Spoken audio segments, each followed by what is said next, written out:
Dear Melissa, how do you recommend a strategic portfolio view for 28 different products? It's a lot of products.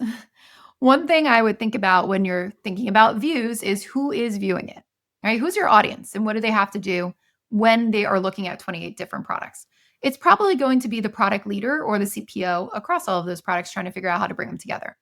You might also have a view for different dependencies between the different products. You might want to do a view as well for sales so that they understand what's coming up in the rest of the company, what's coming up and what's launching. Let's think about the different views that you would actually do. When you think strategic, I'm thinking that your executives are probably going to be the ones who are looking at this. Executives, maybe the head of product, and they probably want to look at what's laddering up to our strategic intents. So I would try to think about what are the big types of initiatives going on across these products. They're going to ladder up to making meaningful progress towards our business goals. And how can I show that in a view, right? What do we believe these different products are going to do to contribute to those business goals, which I call strategic intents? And how do I put a view out there to bubble up all the nitty gritty into something that an executive can look at and say, oh, I understand that. I understand that when we achieve this initiative, it's going to make meaningful progress towards reducing our churn or entering a new market, anything like that.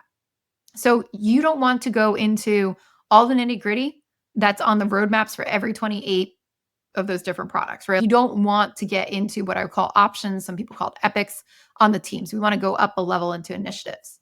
And then the initiatives, they need to be defined so that they're long-term enough to actually make meaningful progress.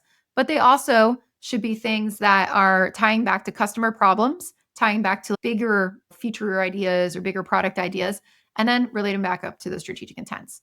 So you want something that's like a portfolio road mapping tool to help you do this. I'm an advisor for a company called Dragon Boat that does do that. And I like it because it does give me those views all the way back up to that strategic portfolio. So if I'm an executive, I can actually look at my 28 different products, all those different views on there. So whatever tool you do decide to use, you want to make sure that it's at a strategic level that's not at the road mapping level. This is a different view. We're not looking at what am I going to release today or tomorrow. We're looking at how does my strategy actually ladder up to reaching those business goals, and are we on track? And the information that's on the roadmap should be condensed and pulled into that portfolio roadmap in a way that comes back to your executives and gives them information about what they need. So if you're trying to design this, I would first start with talking to your audience, your executives, and saying, what types of decisions do you need to make? What types of information do you need to understand to make those decisions? And then back out from there to actually design your strategic portfolio roadmap. That's going to give you the information that you want. Then you're going to be able to start to slice and dice your views in whatever tool you're using to be able to deliver that to them. I'd also recommend consolidating these things around one tool eventually so that you can have different views for sales about what's going to be released and hiding a bunch of stuff that might be in discovery. You're going to have different views for the rest of the organization, maybe cross teams, interdependencies. That's what happens when you start to put this more into a tool that can do portfolio road mapping. So I hope that helps with your question.